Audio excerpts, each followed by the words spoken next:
कह रहा हूं कि हो सकता है कि आप वो किसी ना किसी तरीके से इस्तेमाल कर रहा हो, किसी ना किसी तरीके से आपके सामने कुछ ना कुछ कर रहा हो, एक्टिविटी कर रहा हो, लेकिन आपको अपने धीरज को नहीं खोना। हो सकता है कि कुछ पाना चाहते हो आप, लेकिन आज तक ना मिला हो। लेकिन हो सकता है कि आपने अपना पेशेंस खो दिया हो और आप गुस्से में आ गए हो, मैं अब बाइबल नहीं पढ़ूंगा, मैं अब चर्च नहीं जाऊंगा, मेरे को अब तक ये नहीं मिला। लेकिन मैं कह रहा हूं आपका नुकसान नहीं होने वाला, मैं कह रहा हूं परमेश्वर का नुकसान नहीं होने वाला, उसका स्वर्ग राज्य नहीं हिलने वाला, आपका नुकसान होने वाला है। इसलिए आपको अपने अंदर पेशेंस रखना है कि परमेश्वर, मैं विश्वास करता हूं पवित्र आत्मा तो मेरी जिंदगी में काम करेगा और मुझे आशीष देगा। अय्यूब के अंदर देखते हैं कितना पेशेंस था। आप सीख सकते हैं बाइबल से कि अय्यूब के अंदर कितना पेशेंस है कि 1 के 10 में वहां पर लिखा, 2 के 10 में भी लिखा कि वो औरत जो है उसकी पत्नी उसको छोड़कर चली गई जब वो बीमार पड़ गया। मैं कह रहा हूं उसका बिजनेस खराब हो गया, उसका बिजनेस बंद हो गया, उसका बच्चा मर गया, उसकी पत्नी उसको छोड़कर चली गई, वो बीमार हो गया, उसके शरीर पर फोड़े हो गए, लेकिन उसको इतना प्रॉब्लम हो गया और वो इस समय, लेकिन उसने अपने पेशेंस को फिर भी बना के रखा।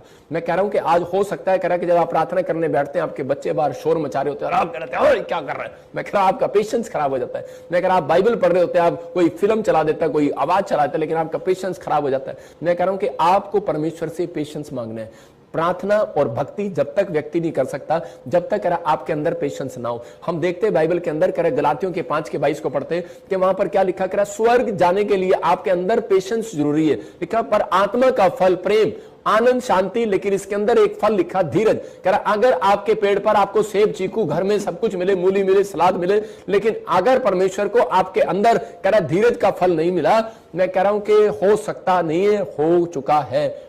विश्वास करो कि नरक है उस व्यक्ति के लिए। मैं कह रहा हूं कि वो व्यक्ति को धीरज रखना है, क्योंकि अगर आप धीरज नहीं रखेंगे तो इसका मतलब आप कभी भी कोई भी मुकाम पर नहीं जा सकते। जो बच्चे अपने अंदर कह रहा धीरज की भूख नहीं रखते, पेशेंस की भूख नहीं रखते, वो कभी जिंदगी में कामयाब नहीं होते। बहुत सारे लोग कह रहा कि अपने अंदर इस बात को पैदा नहीं करते, लेकिन पवित्र आत्मा चाहता है कह रहा कि ये वचन आप अपने अंदर याद रखो और अपने हाथों को उठाओ और परमेश्वर को कहो, परमेश्वर कि मैं तो तेरे धीरज को चाहता हूं आज इसी समय, परमेश्वर कि मेरी भलाई, पवित्र आत्मा जी मैं जानता हूं कि परमेश्वर के तू मेरे अंदर पवित्र आत्मा भलाई को उत्पन्न करना चाहता है, मेरे लिए क्या भला है क्या बुरा है, मैं पेशेंस रखूंगा, मैं धीरज रखूंगा। और परमेश्वर ऐसे लोगों को बढ़ाना चाहता है। अगर आज आप धीरज रख रहे हैं, पवित्र आत्मा से मांग रहे हैं, मैं कह रहा हूं एक बड़ा काम आज रात आपका होने वाला है यीशु मसीह के नाम में। जितने आमीन बोल रहे हैं वो मिरेकल देखेंगे इस हफ्ते में यीशु मसीह के नाम में। मैं बता रहा हूं एक लड़का एक लड़की थी और उनके मां बाप ने क्या किया, उनके रिश्ता करने के लिए उनको बिठा दिया।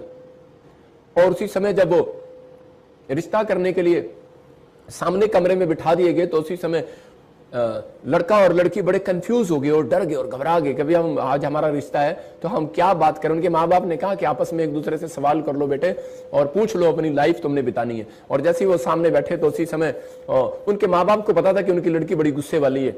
और उसी समय जब वो लड़का बैठा तो उसी समय लड़के ने डर डर के उस लड़की के चेहरे को देखकर, बड़ी गुस्से वाली थी वो, और उसी समय उसको देख के एक सवाल किया। बोलता है कि सिस्टर आपके घर में कितने भाई बहन है। तो उसने उस लड़की को गुस्सा आ गया, पेशेंस नहीं रख पाई वो, और उसने कहा बेवकूफ पहले तो 2 थे अब तुझे मिला के 3 हो गए। तो मतलब आज बहुत सारे लोग अपने पेशेंस को खो देते हैं। आप किसी भी प्रॉब्लम्स में हो, मैं फिर कह रहा हूं कि अगर आज आप परमेश्वर से मांग रहे हो और आपको मिल नहीं रहा, लेकिन बहुत सारे माँ बाप क्या करते हैं कि परमेश्वर इसी समय मेरी बेटी बहुत गुस्से वाली है, इसका गुस्सा जाए। अरे गुस्सा नहीं जाए, परमेश्वर को कहो परमेश्वर इसके अंदर धीरज दे। ये मतलब गुस्सा क्यों होती है, इसका काम नहीं बनता, ये इसके पास पैसे नहीं होते, इसकी जॉब नहीं लगती, इसका कोई काम नहीं होता, इसकी बात नहीं सुनता, इससे कोई प्यार नहीं करता, तो उसको गुस्सा आ जाता है। इसका मतलब कि आपको परीक्षा में शैतान डालना चाहता है, आपको गिराना चाहता है। उसको पता है कि इस लड़की के अंदर पेशेंस नहीं है और ये कुछ भी मुंह से निकाल देगी, ये कुछ भी कह देगी। और हो सकता है कह रहा कि आज हम बोलना तो कुछ चाहते हैं लेकिन हमारे से मुंह से कुछ निकल जाता है और सामने वाला हमसे नाराज हो जाता है। मैं कह रहा हूं कि आज आपको अपने अंदर परमेश्वर से पेशेंस मांगना है। पेशेंस रखने वाले लोगों के फायदे हैं। मैं कह रहा हूं जब आप पेशेंस रखते हैं, जब आप धीरज रखते हैं अपने अंदर, तो उसी समय कह रहा है कि आप सोचें कि मैं बोलने से पहले, मैं किसी से सामने वाले से बात करने से पहले आप दूसरे की सुने और फिर उसके जवाब, उसका उत्तर दें कि ये क्या बोल रहा है। लेकिन हम उसके फायदे क्या है, कह रहा है कि गुस्से की आदत छूट जाएगी आपकी अगर आपके अंदर पेशेंस होगा। तो बहुत बाइबल बोलती है कि जिसके अंदर पेशेंस होता है, कह रहा बहुत सारे अपराध से आपको बचाता है। धीरज आपको बहुत सारे अपराध करने से बचाता है। हम मत्ती के 20 के 31 को पढ़ते कि देखो वहां पर क्या लिखा, हाँ पढ़ेंगे। लोगों ने उन्हें डांटा कि चुप एक भिखारी है और वो अंधा है और उसी समय वो प्रार्थना कर रहा है क्योंकि उसको किसी ने बता दिया यरीहो की नगरी से यीशु मसीह यहां से जाने वाला है। लेकिन वहां पर लोग क्या कर रहे हैं, उसको डांट रहे हैं। हाँ हाँ, लोगों ने उन्हें डांटा कि चुप रहे और वे और भी चिल्लाकर बोले, हे प्रभु दाऊद की संतान हम पर दया कर। देखो यहां पर हो सकता था कि इसका धीरज खो रहे थे लोग और उसको डांट रहे थे, इंसल्ट कर रहे थे और कुछ कुछ बोल रहे थे, लेकिन उसने अपने पेशेंस को खोया नहीं।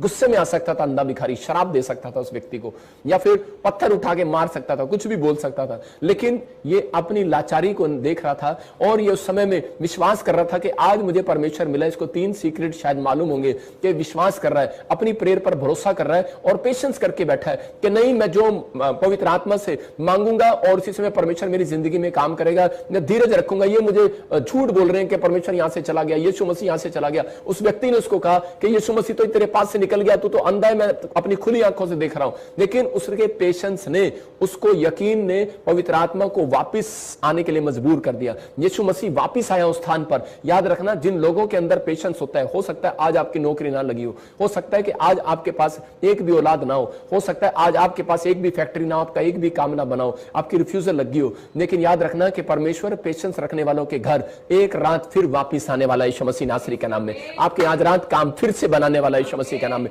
आपको पेशेंस रखना, अपने हाथों को उठाना और कहना, परमेश्वर क्या हो सकता है आज आपके सब कुछ छिन गया हो, लेकिन मैं ऐसे लोगों के लिए भविष्यवाणी कर रहा हूं कि जो लोग इस समय पवित्र आत्मा को कह रहे हैं, परमेश्वर मैंने संदेह भिखारी को देखा कि पवित्र आत्मा इसके अंदर कितना पेशेंस था, कितने लोगों ने इसके बारे में बुरा भला कहा, लेकिन फिर भी इसने पेशेंस रखा। और लेकिन आजकल के लोग कह रहे हैं कि चर्च छोड़कर चले जाते हैं, बाइबल छोड़कर चले जाते हैं, प्रार्थना करना बंद कर देते हैं जब एक काम नहीं बनता। लेकिन परमेश्वर ऐसे लोगों के साथ ज्यादा दिन नहीं रहता। याद रखना, परमेश्वर का कुछ नहीं बिगड़ने वाला, करा इंसान का बिगड़ने वाला है। परमेश्वर का स्वर्ग राज्य नहीं हिलता, आपकी गद्दी हिल जाती है। लेकिन अगर आप परमेश्वर को आज भी कह रहे हैं कि परमेश्वर मुझे इस गलती का एहसास है कि मैंने कई बार अपने धीरज को खो दिया और मैंने गुस्से में कुछ बोल दिया तुझे, परमेश्वर इसी समय माफ करने के लिए तैयार है। आपको अपनी गलतियों का जब एहसास होता है, उसी समय उसी पल परमेश्वर आपकी जिंदगी में कुछ करना चाहता है।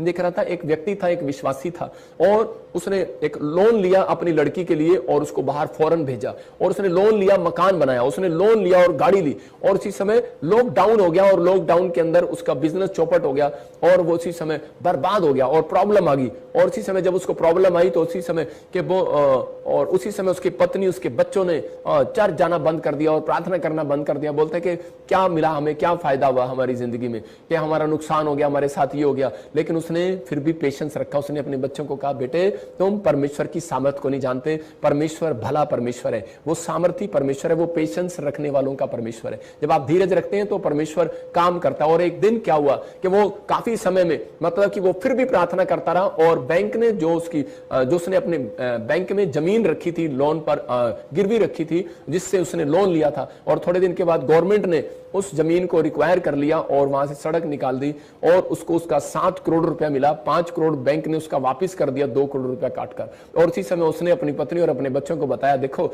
ये मेरे धीरज का प्रतिफल है। और जिस पास्टर के पास वो गया, उस पास्टर ने उसको कहा कि बेटे, कह रहा ये तेरे धीरज का फल है, ये तेरे धीरज का फल है। आज जो लोग मुझे ऑनलाइन देख रहे हैं, याद रखना, अगर आप मेरे इस बात को सुन रहे हैं तो मेरे अंदर से एक आवाज निकल रही है कि परमेश्वर आपके धीरज का फल आपको आज रात जरूर दिलाएगा यीशु मसीह के नाम में। आपको कुछ ना मिला हो, लेकिन याद रखना परमेश्वर आपको जरूर दिलाएगा। हो सकता है आपके पास एक भी जॉब ना हो, एक भी बच्चा ना हो, एक भी आशीष ना हो, लेकिन मेरे कहने से नहीं, आपके धीरज रखने से, आज हाथ उठाने से और मांगने से परमेश्वर आज रात एक प्रतिफल तो जरूर आपको देने वाला यीशु मसीह नासरी के नाम में।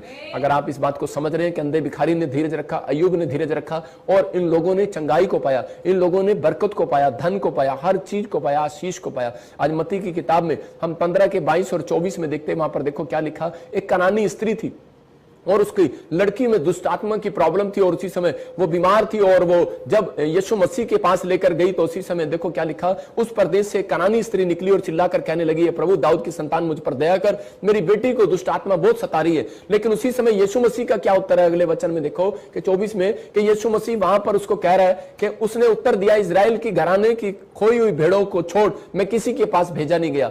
और उसके बाद भी मतलब कि वो वचन जो है कि उसके अंदर, और यीशु मसीह ने वहां पर कह दिया कि मैं इसके लिए नहीं आया। मतलब उसी समय उसने कहा कि यीशु मसीह ने कि मेरी जो रोटी है, कह रहा ये इजराइलियों के भेड़ों के लिए है, कह रहा कुत्तों के लिए नहीं है। इतनी डांट खाने के बाद, ऐसे कोड़े बोल सुनने के बाद हो सकता था वो वहां से भाग सकती थी। लिखा 26 में लिखा, कह रहा उसने उत्तर दिया कि लड़कों की रोटी लेकर कुत्तों के आगे डालना अच्छा नहीं, परमेश्वर ने कहा, यीशु मसीह ने कहा। मतलब इतना कोड़ा वचन क्यों कहा उसको, इतनी बात कोड़ी क्यों कही? मतलब इसका मतलब ये, कई बार परमेश्वर आपको चेक करता है कोड़े वचनों के द्वारा। कई बार आपके मां बाप से, आपके पास्टर से, कह रहा कई बार आप ही के ऑफिसर से, आप ही के मैनेजर से आपको कोड़े बोल दिलवाएगा संसार के अंदर, कि ताकि आपके पेशेंस को वो चेक करे। परमेश्वर आपके पेशेंस को चेक करना चाहता है। इस औरत ने कह रहा हो सकता था ये भाग सकती थी वहां से, लेकिन इसने अपने धीरज को खोया नहीं, इसने विश्वास रखा, इसने 3 चीजों पर विश्वास रखा। ये प्रार्थना करती रही वहां पर, नहीं रिक्वेस्ट करती रही यीशु मसीह से। दूसरा, इसने भरोसा रखा, विश्वास रखा कि नहीं नहीं यीशु मसीह तेरे सिवाय कोई मेरी लड़की में से दुष्ट आत्मा नहीं निकाल सकता। और उसी समय इसने तीसरा, इसने उसी समय और भरोसा रखा और परमेश्वर के सामने विनतियां करती रही और पेशेंस रखा अपने अंदर। मतलब ऐसे ऐसे वर्ड्स इसको आते रहे, लेकिन ये धीरज रखती रही और बोलती रही परमेश्वर कि नहीं नहीं नहीं मुझे विश्वास है तू चंगा कर सकता है। और उसी समय बोलती है प्रभु, कह रहा कुत्ते भी तो नीचे गिरा हुआ चूरा खा लेते हैं, अगर तू अपने बच्चों को रोटी देगा तो कई बार चूरा गिर जाता है, मैं तो वही खा लूंगी। और उसी समय उसके वचनों को सुनकर, उसकी बातों को सुनकर, उसके धीरज को देखकर परमेश्वर ने उसी समय उसकी बेटी को चंगा कर दिया। मैं कह रहा हूं कि अगर आप चर्च आते हैं, कह रहा धीरज रखो। मेरे चर्च के अंदर ज्यादातर लोग कह रहा आगे बैठने वाले चंगे नहीं होते, कह रहा जो पीछे बैठे होते हैं मुझसे मिलते भी नहीं कभी कभार। और इसी समय मैं हाथ करता हूं और परमेश्वर उन लोगों की गवाहियां बनाता है, उनकी टेस्ट मनियां होती हैं। हाथ रखने आगे बैठने वालों के पास तो मैं 4 बार उनके लिए प्रार्थना करता हूं तो वो ठीक होते हैं। लेकिन मैं कह रहा हूं कई बार ऐसे लोग चर्च के अंदर आते हैं और उनकी हजारों लोगों की गवाहियां बनी होती हैं।